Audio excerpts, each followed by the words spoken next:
Boa noite, boa noite. Vai aqui aguardando enquanto as pessoas vão entrando.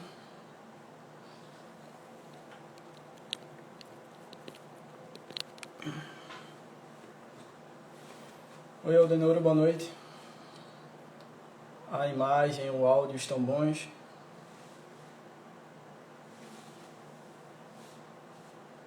Boa noite.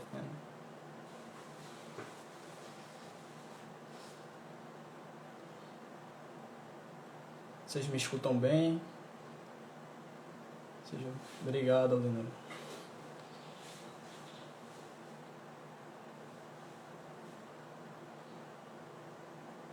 Tudo ok, pronto.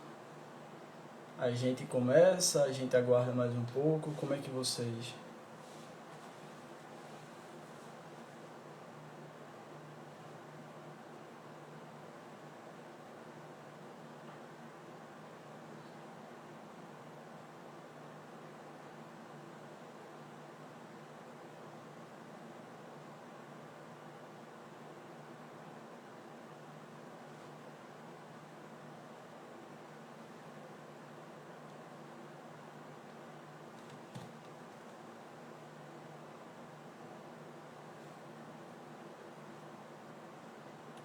Posso começar, então tá certo. Boa noite, né? Sejam todos bem-vindos. É uma alegria, né? Uma satisfação poder estar participando hoje desse momento aqui com vocês, né? No Centro Espírita 9 de Outubro, né? Diretamente da cidade de Moreno. E aí a gente ressalta a importância, né? Também, e o lado bom, né? Que de certa forma toda essa situação que a gente vem vivenciando há um ano, ela nos possibilita, né? Nos estimulou a valorizar também a tecnologia, né? Que muitas vezes a gente, talvez por comodismo, né? Por não querer encarar muitas vezes o novo também, a gente não utilizava tão bem como a gente está tendo essa chance agora de usar, né? Oi, Adiná, boa noite. E hoje a gente está podendo utilizar, né? Então, apesar de distanciados e afastados fisicamente, continuamos unidos, né? E a tecnologia encurtando mais do que nunca as barreiras. Então, sejam todos bem-vindos, né? Não me apresentei, né? Me chamo Edson Caldeira, sou trabalhador da Federação Espírita Pernambucana e trago aqui o nosso abraço da Federação a todos os companheiros, né? Do Centro Espírita 9 de Outubro. Vou aumentar um pouco o áudio. Eu acho que o áudio já está no máximo. Eu posso tentar me aproximar mais aqui e tentar falar um pouco mais alto. Aí vocês vão me dando um feedback, por favor, né? Porque confesso também que não é muito atrativo ficar olhando aqui o tempo todo para mim, né? Então, já que Aldenor não quis dividir a tela comigo, eu vou ficar aqui. Então, por favor, me dê um feedback.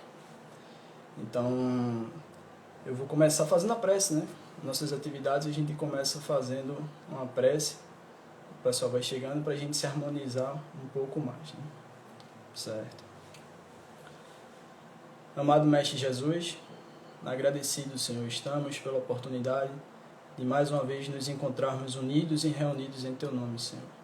Buscando refletir, aprender, buscando consequentemente vivenciar os Teus ensinamentos. Dai-nos força, coragem para superar os desafios que se apresentam em nossas caminhadas, mas com a certeza, né, de que não estamos desamparados, seguindo fortalecidos e superando.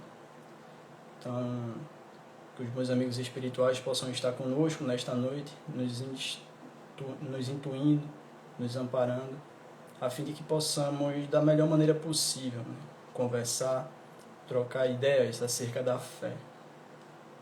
Agradecidos, Senhor, pela oportunidade e gratos pela assistência, damos por início mais uma palestra pública no Instagram do Centro Espírita 9 de Outubro. Que assim seja. Então, amigos, como já dito, né, hoje a gente vai conversar um pouco sobre a fé, né? A fé, essa palavrinha pequena, né? Tão singela, inocente, digamos assim, mas que representa um sentimento íntimo, um sentimento grande, um sentimento íntimo que liga a criatura ao Criador. Então, para a gente começar, eu vou fazer a leitura de uma mensagem que está no capítulo 40 do livro Vinha de Luz, Francisco Cândido Xavier pelo Espírito Emmanuel, intitulada Fé.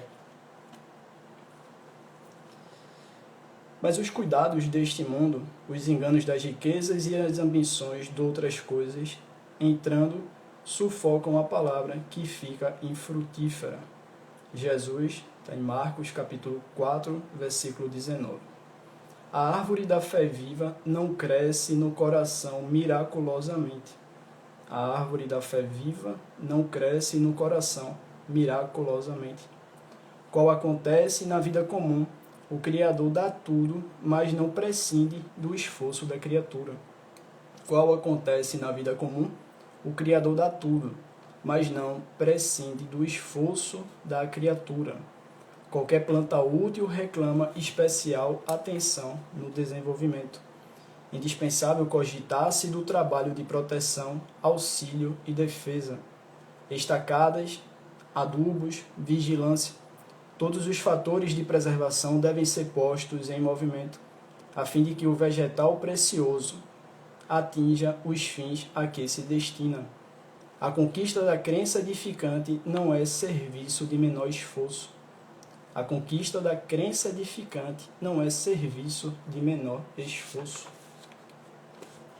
A maioria das pessoas admite que a fé constitua a milagrosa auréola doada a alguns espíritos privilegiados pelo fator divino.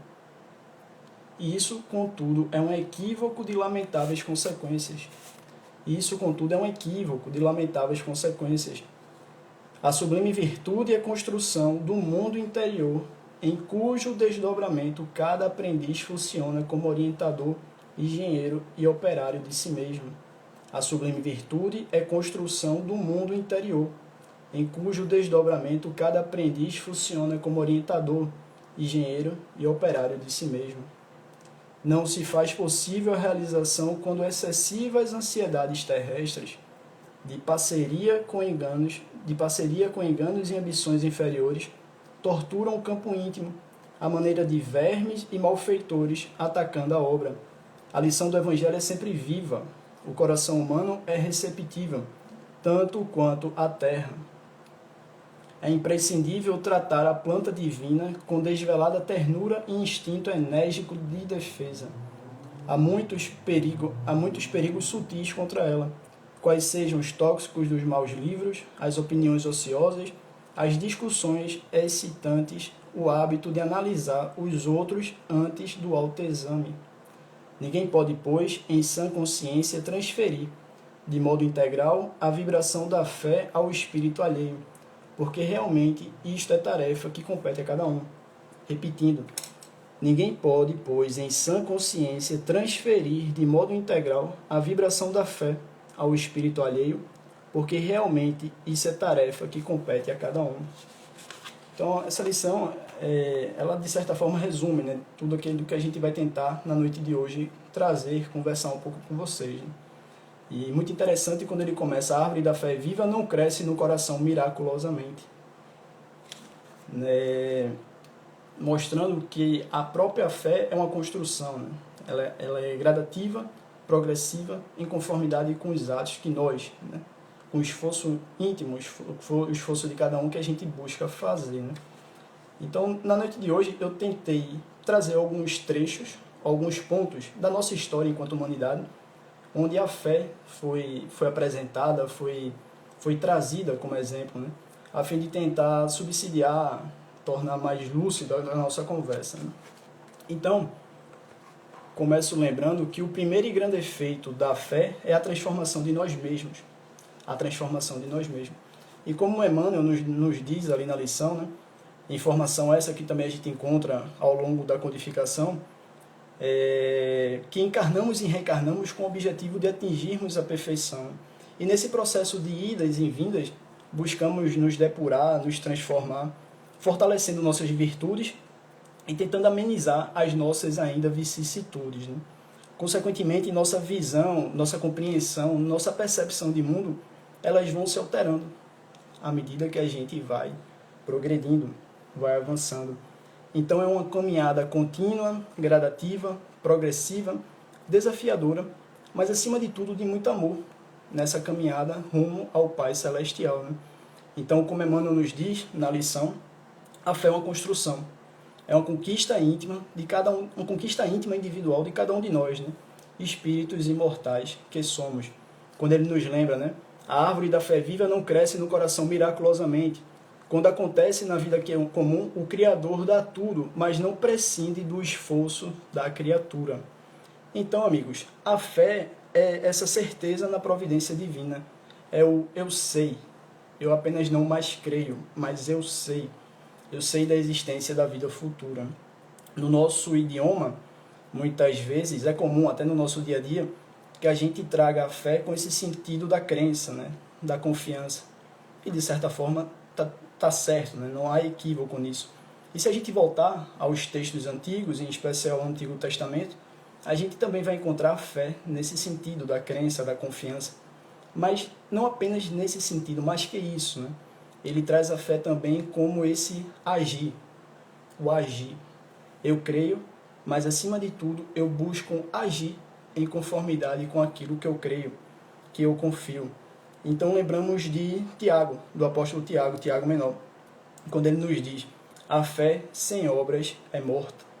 A fé sem obras é morta. Então a fé tem de fato esse significado, né? Da crença, da confiança, mas acima de tudo esse agir. E já no Antigo Testamento ele nos diz, né? Agir em conformidade com aquilo que eu creio, que eu acredito, que eu confio.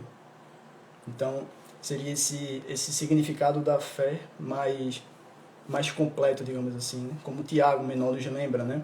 A fé sem obras é morta. E aí, já que nos referimos ao Velho Testamento, olhando, né? E é interessante porque no Velho Testamento a gente encontra duas citações sobre fé, diferente de quando a gente já vai lá no Novo Testamento, quando ele já nos traz algo em torno de 240 citações sobre a fé. Mostra talvez até a nossa compreensão, né, da fé ao longo dessa trajetória. Então no Novo Testamento a gente vai lembrar do primeiro exemplo de fé, quando Abraão, o Senhor, né, Deus, falou com Abraão no sentido de que ele saísse da sua terra, sai da sua terra, de perto dos seus familiares, da casa do teu pai, e ruma em direção à terra que eu te indicarei. Abraão, sem pensar, assim faz, né? Sem pensar, assim faz. Por quê? Porque ele tinha a certeza e a convicção que tudo que provém de Deus é para o nosso bem. E, então ele sai, né? E é interessante a gente perceber que, de certa forma, é um convite para que ele saia da ociosidade, né? Da sua zona de conforto, e vá em direção àquela orientação que ele havia recebido, né? Então, assim ele faz porque ele tinha a convicção de que tudo que provém de Deus, tudo que provém de Deus é para o nosso bem. E muitas vezes a gente entende, né, diante da nossa miopia, não consegue enxergar e compreender o que tem por detrás de todas essas orientações, né? Porque, de certa forma, ele está saindo do conforto, da proteção, de perto dos seus familiares. Mas assim ele faz, né? E mostrando a necessidade da vivência, né? Dessa posição ativa. Então, Deus, né, o convida para que ele saia dessa zona de conforto e para que ele haja, né, para que ele tenha essa vivência, né, da fé que ele dizia ter. Então, é a necessidade da vivência, né? E quando a espiritualidade nos lembra, né, ajuda-te que o céu te ajudará. Então, a fé é essa certeza, é essa confiança, mas acima de tudo esse agir. Ele tinha convicção que tudo que provém de Deus é para o nosso bem. E assim ele faz, né? Ele sai daquela sua estagnação, da sua passividade, e toma uma atitude ativa e vai. Mais à frente, a gente novamente vai encontrar Abraão com esse exemplo de fé, naquele também conhecido por nós, a situação do holocausto, né? Estava Abraão, certa feita, e Deus, querendo testar, né, pôr em prova a sua fé, avisa para ele que gostaria que ele desse seu filho, né, seu filho Isaac, em holocausto, seu único filho amado, né? Na verdade, Isaac era filho de Abraão com Sara, sua esposa, né? Saraí, que posteriormente ele se torna Sara. E depois de muita dificuldade, né, eles conseguem ter Isaac. Diante dessas impossibilidades que até então se apresentavam, e de acordo, em conformidade, até por uma orientação de Sara, com o intuito de buscar dar curso, né, aos herdeiros, ela disponibiliza a sua escrava, Agar, com quem ele tem seu filho Ismael. Posteriormente, diante de dificuldades de um convívio, ele, até por orientação de Deus, manda e dispensa, né, mandam embora Agar e Ismael, com a certeza, né, segundo orientações que ele recebeu, que tudo ficaria tranquilo, Ismael não seria desamparado. Então, ele seguindo, né, essa orientação que Deus lhe dá, ele pega seu filho, mais 2 servos, e segue em direção à região de Moriá. E lá, após a orientação de Deus, ele se dirige até um dos montes.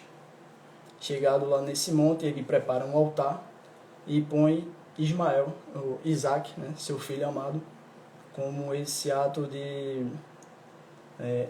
para realizar o holocausto, né, conforme a orientação que ele tinha recebido. Muito triste, mas com aquela certeza de que tudo que provém de Deus é para o nosso bem, embora muitas vezes a gente não consiga enxergar, ele assim o faz.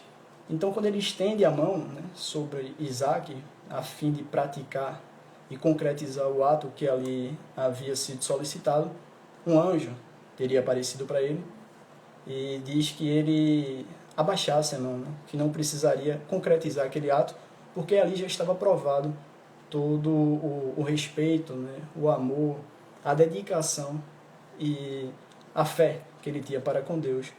E então ele, muito feliz, olha para trás e consegue enxergar o carneiro, né, que estava preso com seu chifre nos galhos, né, e consequentemente ele troca, né, o filho pelo carneiro.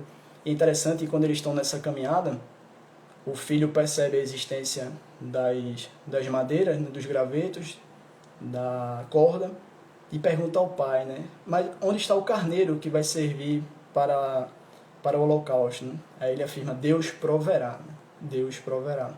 E de fato, a posteriori, Deus possibilita, né, aquele carneiro que apareça, né? E é interessante, né, a gente perceber no nosso dia a dia, né, nas nossas dificuldades, os sacrifícios, né, que surgem em nossa caminhada e que são necessários que a gente faça, né, as dificuldades, os desafios do nosso dia a dia, né, os desafios do nosso dia a dia, como a gente se porta diante desses desafios, diante do falecimento de um ente querido, ou diante de uma doença que nos apresentam, né? Qual é a nossa postura de fé, né? Falo principalmente em relação a essa fé na vida futura, né?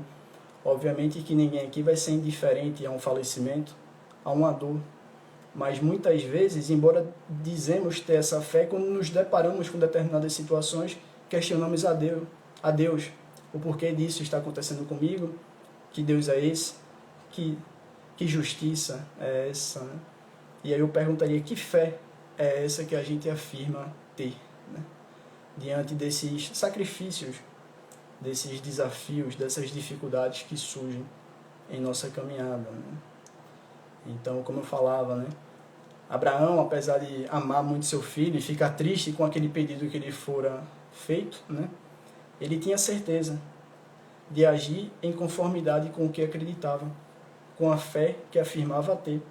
Afinal de contas, se Deus estava a pedir aquilo para ele, é porque ele tinha convicção, ele sabia que tudo o que vem de Deus é para o nosso bem.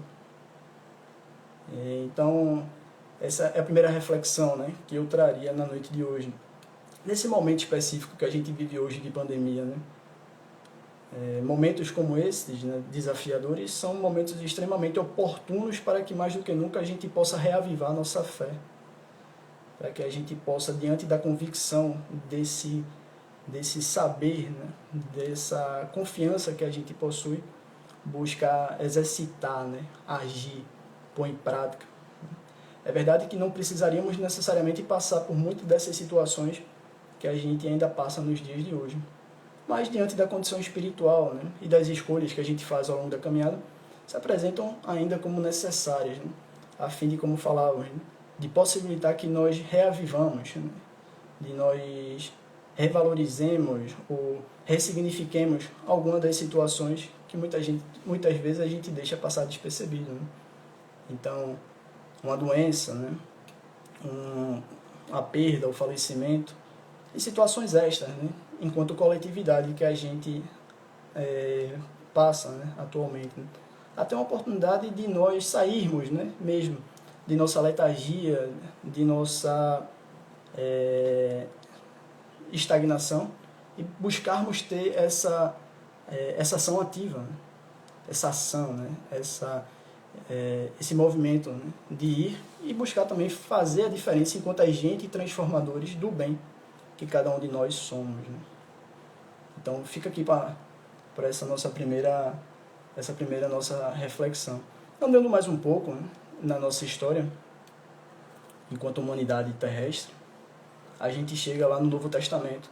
E aí destaquei alguns pontos, alguns trechos que particularmente me lembrei e achei importante diante de tantos, né, como aqui já falava, algo em torno de 240 citações só no Novo Testamento. Né?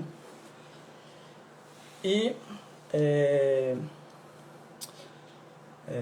o trecho que eu destaco é o trecho, inclusive, que tem no Evangelho segundo o Espiritismo, na parte evangélica da lição do poder da fé. Né? Um senhor lança-se aos joelhos de Jesus e diz: Senhor, tem piedade do meu filho que é lunático e sofre muito. Cai algumas vezes na água, algumas vezes no fogo. Apresentei aos teus discípulos, mas eles não os puderam curar. Então, não os puderam curar. Jesus, né, responde: "Ó raça incrédula e depravada, até quando estarei convosco? Até quando sofrereis?" E pede, solicita que tragam a ele o menino. Né? Então, a partir do momento que traz o menino a Jesus, Jesus amaldiçoando o demônio, o menino no mesmo instante fica são. Passado algum tempo, os discípulos, né, vão ter um particular com Jesus, né? E perguntam: Senhor, por que não podemos nós, outros, curar essa criança, esse jovem? E Jesus responde: por causa da vossa incredulidade. Se tivesses, né, a fé do tamanho de um grão de mostarda, dirias para esta montanha: desloca-te daqui para ali, e assim ela faria. Né? E assim ela faria. E é interessante alguns pontos, né, desta lição. As montanhas, as dificuldades, né, os desafios que surgem em nossa caminhada.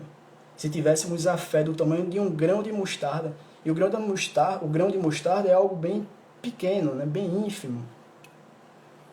E ele diz que se bastasse essa fé do tamanho desse grão de mostarda, e é interessante a gente perceber também a mostarda, o grão, né? O grão ali, quando a gente planta, ela possibilita, né? Vai enraizar e vai crescer uma árvore, né? Então Jesus não diz nem que a gente precisa ter a fé do tamanho dessa árvore, mas não, algo ainda embrionário, né?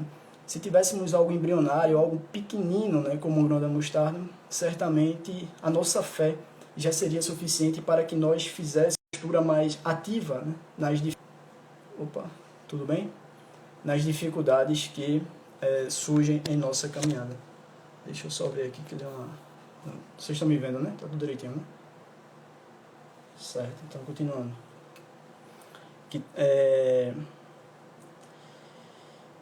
Então, só ou seja, a fé no tamanho desse grãozinho já seria suficiente para que fizéssemos maravilhas. Né?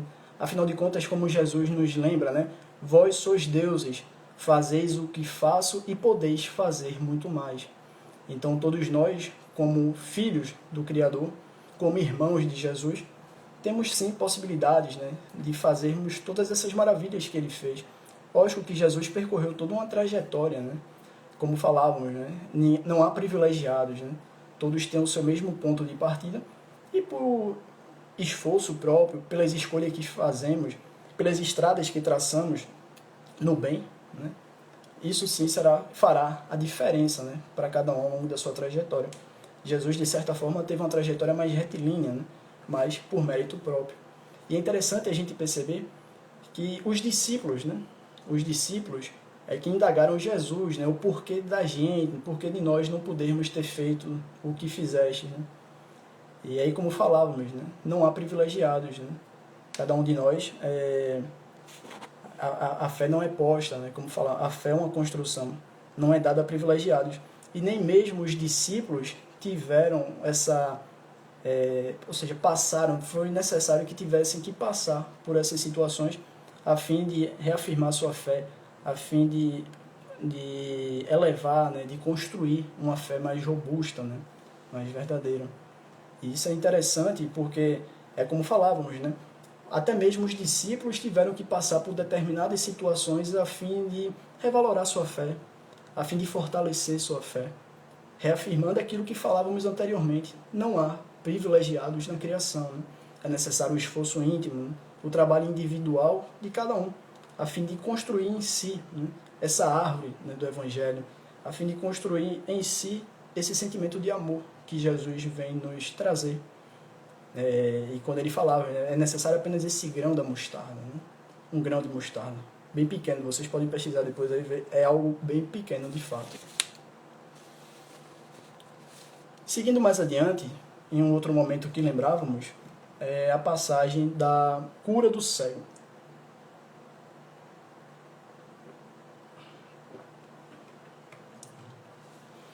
E é importante a gente lembrar que as curas de Jesus têm finalidade de ordem superior. Ele não cura apenas o corpo, mas também o espírito. Eu não sei se vocês lembram, eu vou ler aqui para vocês essa passagem aqui da cura do cego. Deixa eu só desconectar aqui para não ter problemas. E aconteceu que, chegando perto de Jericó, estava um cego assentado junto do caminho, mendigando. Estava um cego sentado junto do caminho, mendigando. Como falávamos anteriormente, né?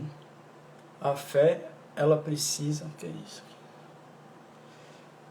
Vocês estão me acompanhando? Está tudo bem aqui a conexão? Certo. Então esse cego estava sentado junto ao caminho. Então é aquilo que falávamos anteriormente, né? Muitos de nós ficamos estagnados, adotamos essa posição de passividade e ficamos sentados ao lado, né? À margem do caminho. Talvez, e é interessante, sempre gosto muito dessas passagens, especificamente com o cego, porque eu sempre me perguntei, na verdade, quem é o cego da história, né? Aqui muitas vezes a gente faz referências ao cego ao físico, né? Aquele que tem a impossibilidade de ver com os olhos físicos. Mas será que nós, ditos possuidores de uma visão boa, normal, será que, na verdade, nós também não somos esses cegos, né? Será que nos dias atuais, quantos de nós ainda permanecemos cegos, né, para os ensinamentos de Jesus, né? Especificamente aqui à luz da doutrina espírita, né? Então, sempre gostei muito dessas correlações. E aqui, como falávamos, ele chegando a Jericó, havia esse cego sentado à margem, né, da estrada, nessa posição de passividade, né? Esse cego, pela preguiça, pelo medo, pela indiferença, ali se encontrava.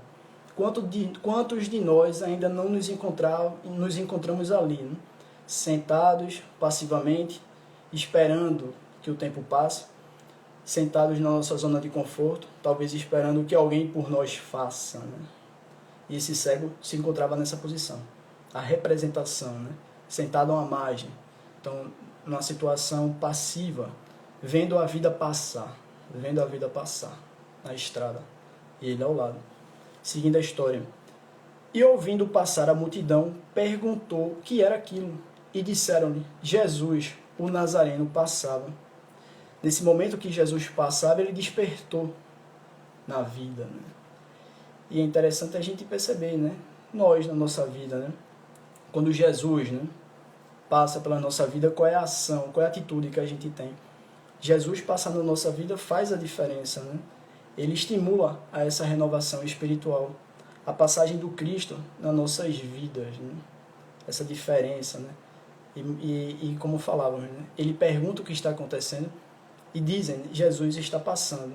E aí vem esse agir, né? De sair da estagnação, Jesus passa e nos convida. É interessante que Jesus passa e não segura na nossa mão e nos puxa, né?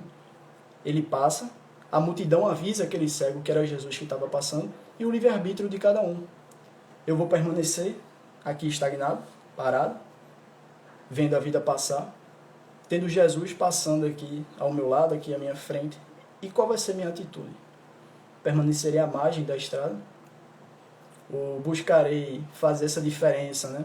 Nesse estímulo de renovação espiritual? E aqui, obviamente, a gente fala Jesus naquele momento, mas Jesus se faz presente, né? O passe em nossas vidas das diversas maneiras, né? Seja numa oportunidade que surge, em alguém que surge e nos dá um conselho. Então Jesus está sempre presente em nossas vidas, né? É como naquele filme lá do Divaldo, né? Quando chega ao centro e a presidente do centro, a trabalhadora do centro, diz para a mãe de Divaldo, né? Jesus está ali, Jesus está ali, Jesus está ali. Jesus está em cada um de nós, né? Então, como falávamos, todos nós somos agentes transformadores e temos a possibilidade de fazer a diferença no bem, na nossa vida, primeiramente, e na vida do nosso próximo, né? E estimulando, né, essa renovação espiritual. Seguindo. Então, clamor dizendo, Jesus, filho de Davi, tem misericórdia de mim. E os que iam passando repreendiam para que ele se calasse. Mas ele chamava ainda mais, filho de Davi, tem misericórdia de mim. E é interessante, né, que nessa busca de sair da nossa estagnação e querer rumar, mudar de posição, quantos também não aparecem querendo evitar, né, que a gente assim faça, né? Os nossos irmãos menos esclarecidos, né, que de repente se comprazem ali no mal e querem que nós também permanecemos estagnados, né, parados. Mas cada um tem seu livre-arbítrio, né, e cada um responde por si. Então, por mais que venham muitas vezes essas adversidades que queiram nos impedir ou bloquear ou dificultar que a gente redirecione nossas ações, nossa caminhada, cabe a cada um de nós sermos persistentes nesse redirecionamento íntimo que cabe a cada um de nós. Então, apesar dos transeuntes que ali também se encontravam querer impossibilitar que ele se aproximasse ou gritasse por Jesus, ele toma essa atitude, né, de ativa e de fortalecer ainda mais o som, né, para que Jesus pudesse gritar. Então ele grita lá, né, filho de Davi, tem misericórdia de mim, passando a enxergar agora o que verdadeiramente importava, né? Ele permanecia cego, fisicamente falando, mas a partir do momento que ele tem essa ação de rumar em direção a Jesus, de sair da margem da estrada, ele passa já naquele momento a enxergar o que verdadeiramente importava, né?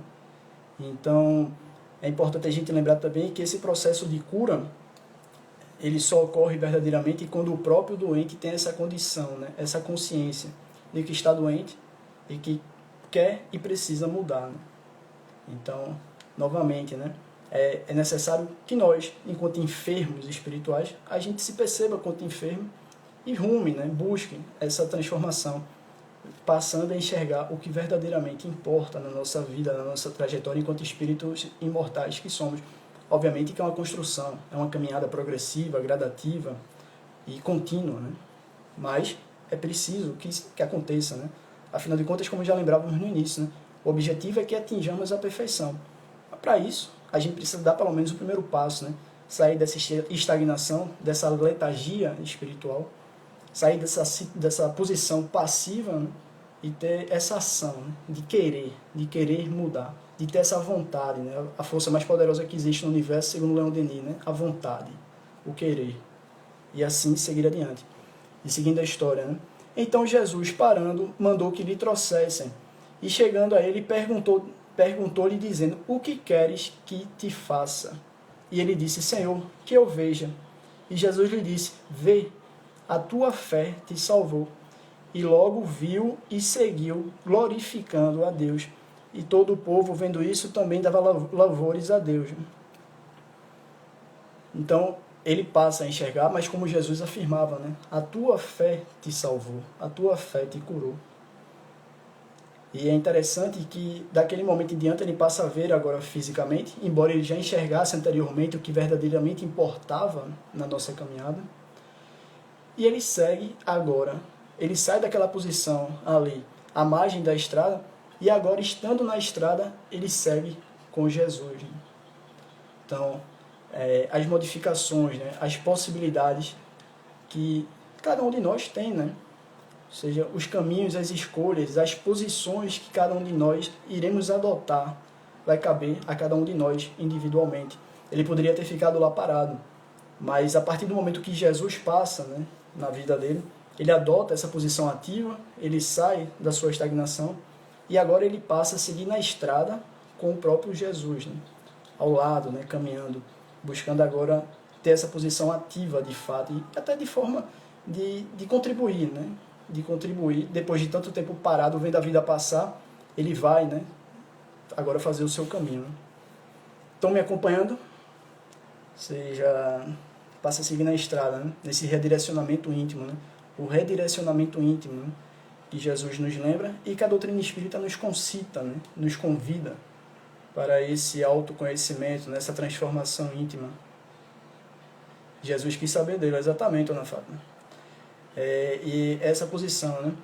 Jesus pergunta o que quer que eu faça, né? Porque talvez o que ele quisesse não fosse curar, fosse outra situação, né? Então isso também é interessante.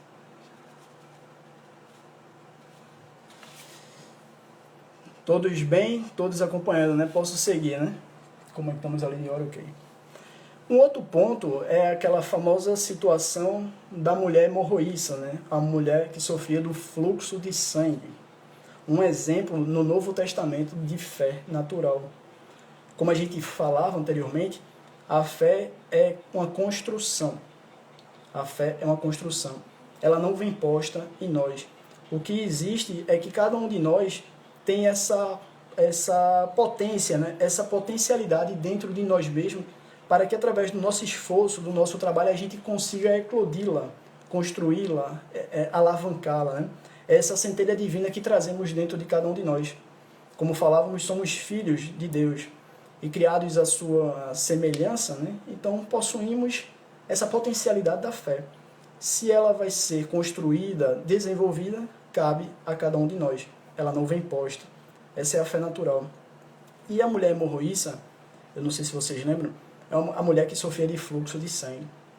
Em certo momento, próximo a uma multidão, Jesus, enquanto passava, ela soube da presença de Jesus e sai atrás de Jesus no meio daquela multidão.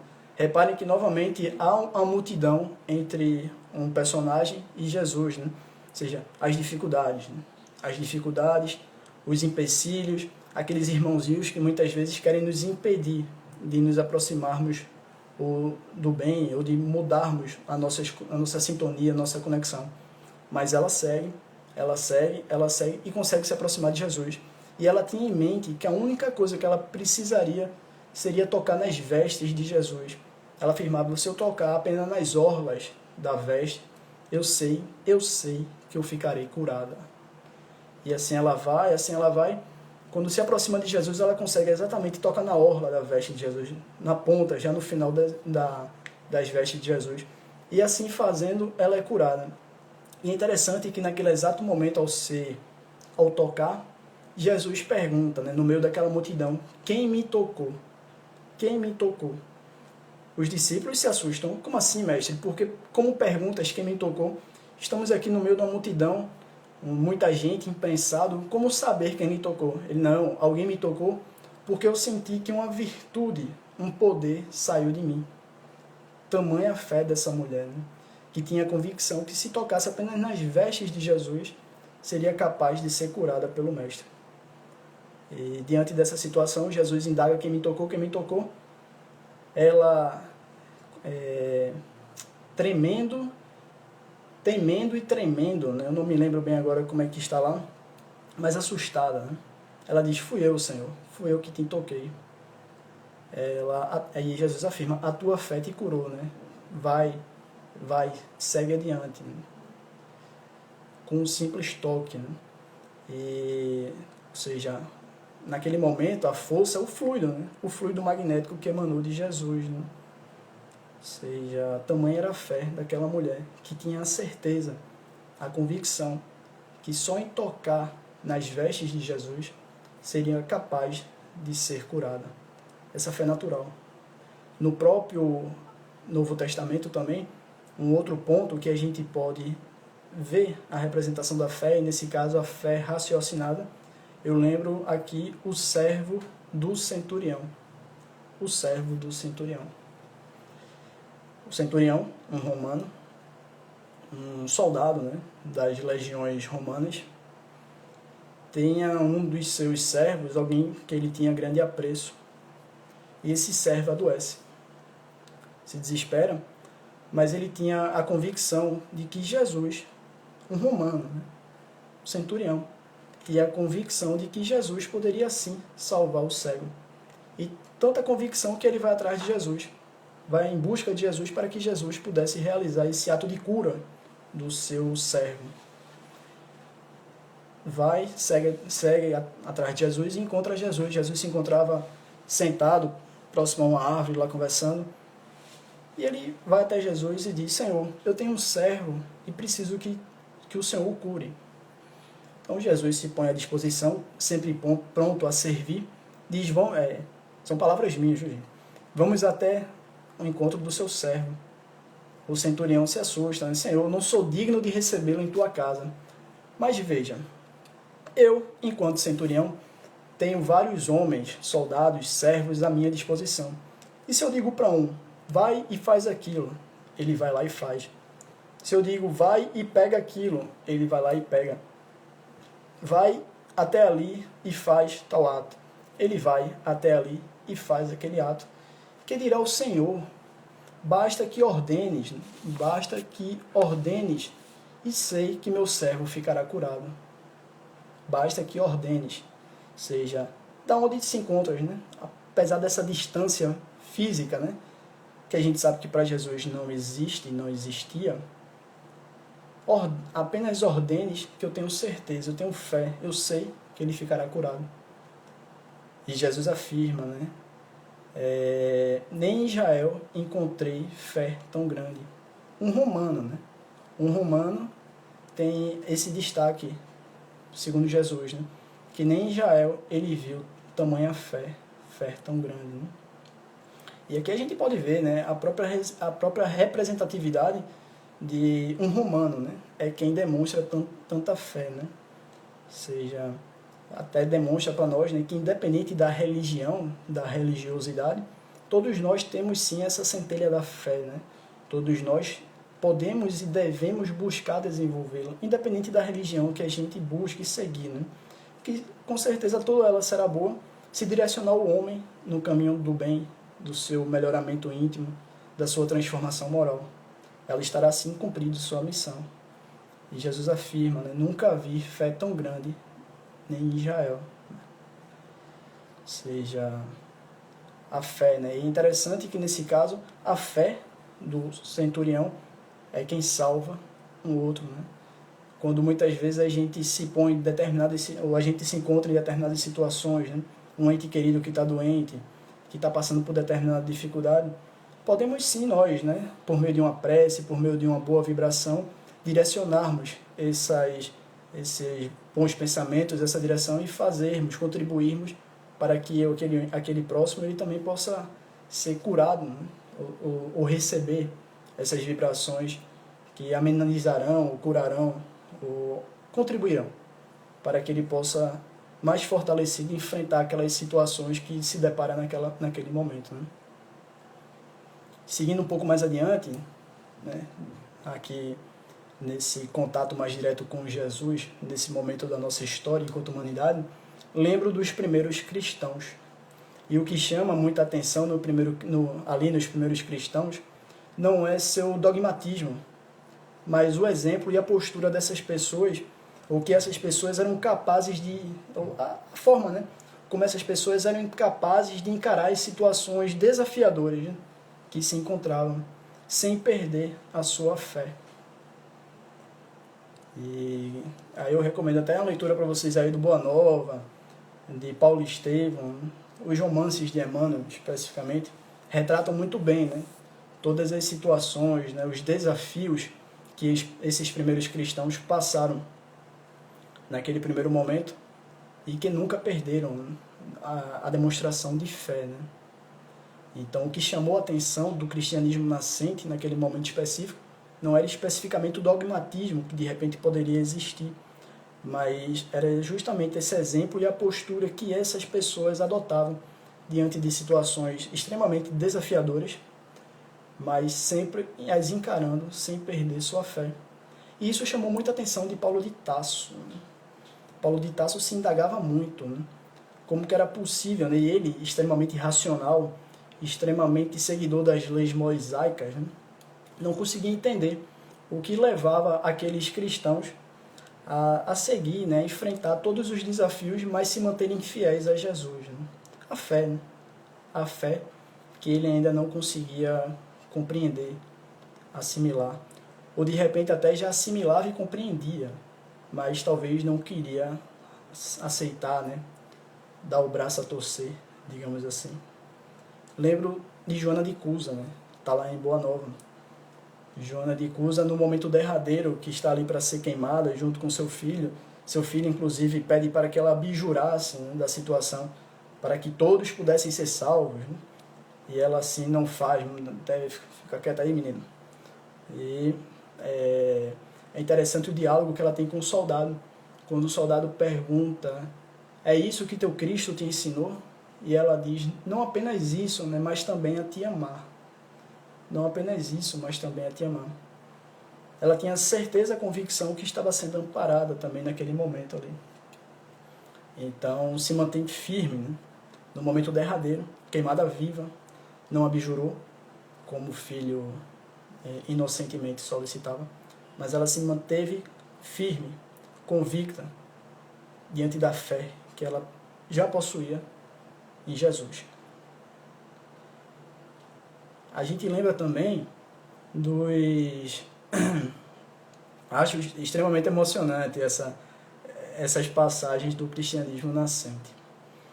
A gente lembra também dos cristãos, né, de uma forma geral, quando estavam ali para ser queimados ou jogados nas arenas romanas, né, os leões, né, para o divertimento, né, para o divertimento daqueles que se compraziam no mal naquele momento, em ver o sofrimento alheio. Né?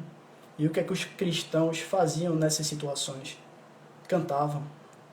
Cantavam em conformidade com a orientação recebida por Maria de Nazaré, após desencarnar.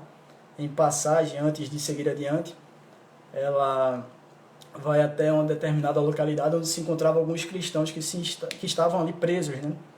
Aflitos, e ela intui, né, sugere a uma daquelas que ali se encontrava, uma menina, que ela cante.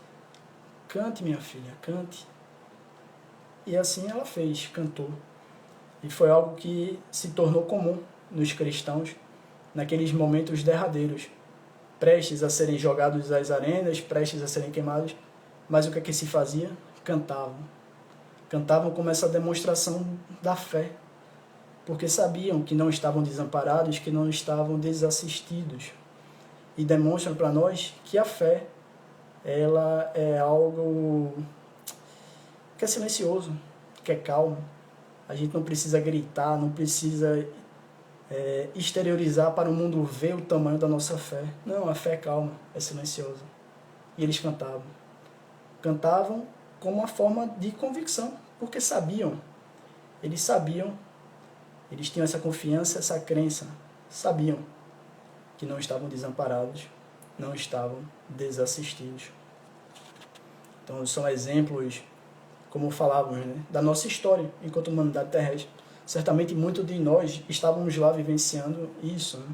Certamente a fé que tínhamos anteriormente já já não é a mesma fé que temos hoje, certamente um pouco mais fortalecidos hoje com essa fé, né? É uma construção, é gradativa. É necessário que muitas vezes a gente passe por determinadas situações.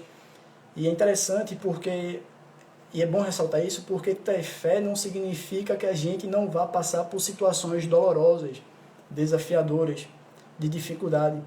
Mas justamente momentos como esses, desafiadores, surgem como uma forma, um recurso necessário para que, vencendo os desafios, a gente possa perceber, fortalecer a nossa fé.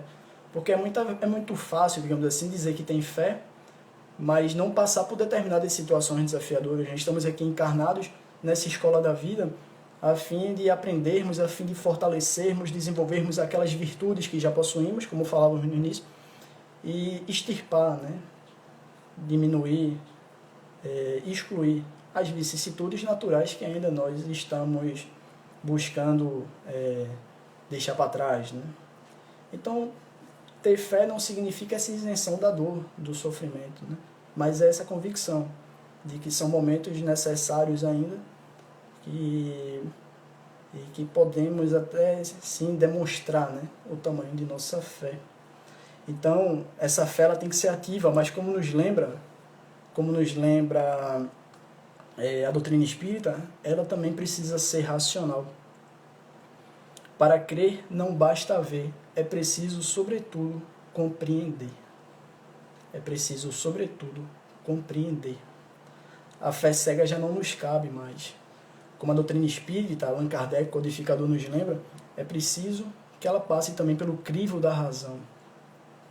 E é importante a gente lembrar e ressaltar que fé e razão, isso, irmã da esperança e da caridade. Muito bem lembrado, ainda. E também Dona Fátima Estevam, um grande exemplo também de fé. Mas não dá para trazer todos, né? Mas, como a gente falava, né? A fé e a razão, elas são solidárias, são inseparáveis. Essa razão, ela precisa ser iluminada. Ela precisa ser iluminada. Caso contrário, a gente cai justamente no contrário, na possibilidade de essa razão nos tornar cegos novamente. E aí a gente lembra uma passagem que está lá no livro Paulo Estevam. Saulo, agora já chamado Paulo, dentre as suas viagens, a cidade, o local que ele mais tinha desejo de conhecer era Atenas. E posteriormente se torna a maior frustração dele, porque chegando a Atenas, ele não encontra nada daquilo que ele esperava encontrar. Atenas, naquele momento no mundo, era o centro intelectual do mundo. Era da onde ele bebia a água do intelecto, né? Sócrates, Aristóteles, seus professores, digamos assim, suas referências intelectuais, não apenas dele, mas no mundo daquele momento. E quando ele chega lá, ele tem uma grande decepção, porque foi uma das cidades, né, que ele não teve uma boa receptividade nos seus pensamentos, né, na sua religiosidade. Então aquilo frustra muito ele. E aí no livro tem um relato lá, que Paulo não conseguia compreender que padecia séculos de intoxicações intelectuais. Atenas padecia de seculares intoxicações intelectuais. O que nos mostra a importância do equilíbrio, né? É importante e necessário a razão, sim, mas é importante e também necessário esse lado da moral, da religiosidade. O equilíbrio, né, que a lei de progresso nos diz, as duas asas, né? A asa da moral e a asa do intelecto. Razão e fé se completam, são solidárias. Então, quando a doutrina espírita vem nos propor essa fé raciocinada, ela não está querendo excluir a parte da moral, a parte da fé, jamais. Mas mostrar que essa fé e essa razão, elas precisam e têm possibilidades de seguirem adiante, né? E essa razão, ela precisa ser iluminada, ou seja, válida, envolvida em humildade e em caridade, acima de tudo. Caso contrário, se a gente alavanca apenas a razão, torna-se novamente uma fé cega, né? Porque a gente vai cair na tentação de racionalizar tantas situações e a gente esquece também de valorizar o lado espiritual, né? E isso é um dos pontos que me chama muita atenção lá no começo da codificação, Kardec, Porque Kardec era um homem cético, era um cientista. E talvez se a codificação, né, o espiritismo ali tivesse caído no colo, digamos assim, de um fanático religioso, certamente ela não teria todo esse crivo, né? Não teria passado por todo esse crivo da razão. Então ele, como um homem da ciência, um homem cético, ele faz e busca, na verdade, negar tudo aquilo que se apresentava para ele, né? Ali a vida pós-morte, a existência de espíritos, uma inteligência que dava as respostas para ele, né? Então, o que de certa forma corrobora para dar essa concretude, né, e essa robustez também à doutrina espírita é justamente esse equilíbrio da fé e da razão. Então, como falava, essa razão ela precisa ser iluminada. E Emmanuel, novamente Emmanuel no livro Consolador, na questão 354, nos diz, né, ter fé é guardar no coração a luminosa certeza em Deus, certeza que ultrapassou o âmbito da crença religiosa. Então, guardar no coração essa certeza em Deus. E já caminhando para o final, quando ele falava, né, guardar a certeza em Deus, me lembro de uma história que certa feita ouvi sobre Chico Xavier. Existia um homem espírita que gostava muito de Chico Xavier. Certo momento de sua vida ele consegue tirar férias, morava em Santos, e viaja até Pedro Leopoldo para conhecer Chico Xavier. Juntou, né, recursos, enfim, conseguiu fazer a viagem. Chega a Pedro Leopoldo para encontrar Chico. Cadê Chico? Chico estava trabalhando, Chico cheio dos afazeres, suas atividades da vida. Ele não consegue encontrar Chico, e aquilo decepciona muito esse homem que tinha viajado com o intuito de conhecer Chico. E decepciona e o revolta. Ele volta para Santos revoltado, diz que não acredita em nada disso de espiritismo, que Chico é um farsante e que criou toda essa situação para que o encontro não pudesse acontecer, a fim de que essas mistificações, né, elas continuassem a existir. E, ou seja, ele revoltou-se, não acreditava mais, era tudo uma farsa, mentira, Chico Xavier. E falava isso para outros companheiros lá de Santos. Então, um dos companheiros preocupado, ele escreve uma carta para Chico. Chico, recebendo aquela carta, fica muito preocupado. Meu Deus, o que fazer? Talvez seja melhor eu convidar esse homem para vir me visitar, ou ir até o encontro desse homem, não sei. Vou procurar saber de Emmanuel, uma orientação de Emmanuel. Emmanuel chega assim para ele: Chico, deixa isso para trás, deixa essa situação para trás. É até melhor que isso aconteça, porque ele não pode depositar a fé dele em você. Afinal de contas, todos nós somos falhos. Os humanos, seres humanos, são falhos. Então a fé dele não tem que estar cravada, assentada em você. Então deixe isso para trás. A fé dele precisa estar estabelecida, né? Precisa ser erguida sobre Jesus. A fé dele precisa ser erguida sobre Jesus, para que daí ele possa seguir em direção a Deus. A nossa fé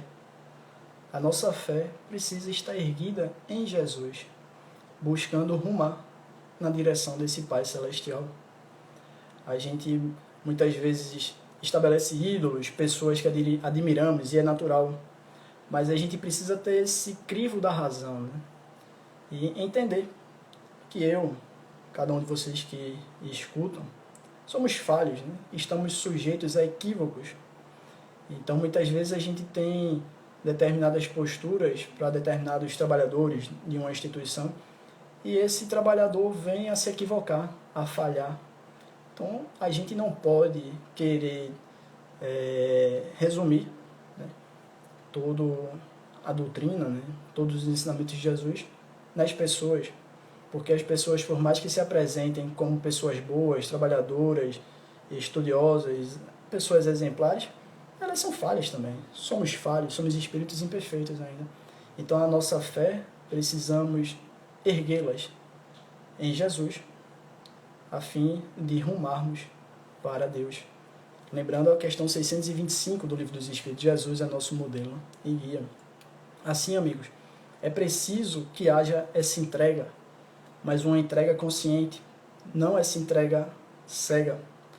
É preciso acreditar, ter essa confiança. Mas, acima de tudo, é preciso agirmos em conformidade com o que já sabemos. É preciso adotarmos essa situação, essa posição ativa, né? Esse agir. Afinal, sabemos que Deus é Pai de misericórdia e não abandona nenhum dos seus filhos. Cabe a cada um de nós, então, fazer a nossa parte, tendo essa convicção de que a assistência espiritual sempre se faz presente para conosco, nos ajudando, contribuindo, mas ninguém vai pegar a nossa mão e fazer por nós, né? O auxílio e a assistência, ela vai se dar, sempre. Mas é preciso, acima de tudo, que cada um de nós, né, nesse esforço íntimo, nessa construção da fé, nessa vivência do amor, né, nessa entrega e confiança em Deus, na espiritualidade amiga, mas acima de tudo, como já falávamos, né, nessa busca do agir, nessa busca ativa, né, de nos transformarmos, né, buscando vivenciar agora, saindo da margem da estrada e estando na estrada com Jesus, fazer a diferença no mundo e, acima de tudo, primeiramente, em nós, né? A fim de que, quando retornarmos, estejamos melhores do que quando aqui chegamos, né? Então, espero que, de certa forma, nossa conversa, né, possa ter contribuído de alguma forma, né? Agradeço aqui aos companheiros do Seno, né? Centro Espírita, 9 de outubro, lá em Moreno, né? Depois eu até vou perguntar se o nome da rua foi coincidência ou foi de propósito, na rua de Djalma Montenegro de Farias, né? Para quem não sabe, um dos presidentes da federação, né? Responsável naquela interação, principalmente no movimento espírita de Pernambuco, né? Então deixamos aqui nosso abraço fraterno da federação, de todos que fazem a Federação Espírita Pernambucana, para todos os companheiros do Seno em especial, mas para todos aqueles que nos assistem na noite de hoje, né? Então temos a certeza, né, de que a espiritualidade amiga se faz presente sempre em nossas vidas, principalmente em momentos como esse, né, bastante desafiadores, mas aproveitemos esses momentos a fim de reavivar a nossa fé, né? Então sejamos esses agentes transformadores e buscamos fazer a diferença no mundo, né? Então muita paz a todos, né? Saúde e paz a todos.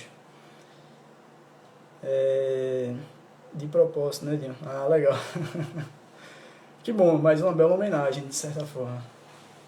Uma bela e grande homenagem. Um grande trabalhador do movimento espírita. Encarnado e continua na espiritualidade, nos ajudando. Então, amigos, agradeço, né, aqui a participação de vocês, a ajuda, as vibrações. Então agora vamos orar, né? Concluindo a nossa live, né, o nosso estudo, a nossa conversa na noite. A gente agradece a espiritualidade amiga pela assistência e agradece a vocês pela contribuição. Oremos.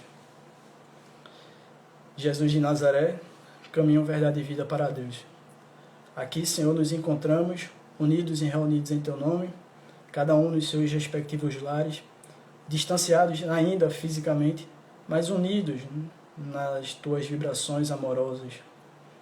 Agradecemos pela assistência amiga que se fez presente, nos intuindo, nos assistindo, e a cada um dos companheiros que conosco estiveram dos seus lares, vibrando, contribuindo, trazendo mensagens e lembranças oportunas para a nossa contribuição, para a nossa fala na noite de hoje, né? Então que possamos ser amparados, assistidos em conformidade com a nossa necessidade, nosso merecimento, Senhor. Com a certeza de que somos filhos de Deus e que Deus, enquanto nosso Pai, não nos desampara e continua a nos assistir, nos dando força, coragem e perseverança para seguirmos adiante. Então que possamos ter uma semana que se inicia de paz, de progresso para cada um de nós, acima de tudo de muita saúde, Senhor. Certa a Tua presença, certa a presença conosco, de cada um da espiritualidade amiga conosco. Damos por concluído esses momentos na noite de hoje, dando graças a Deus e muita gratidão, Senhor. Que assim seja. Amigos, obrigado. Obrigado aí. Muita paz, muita saúde para todos nós.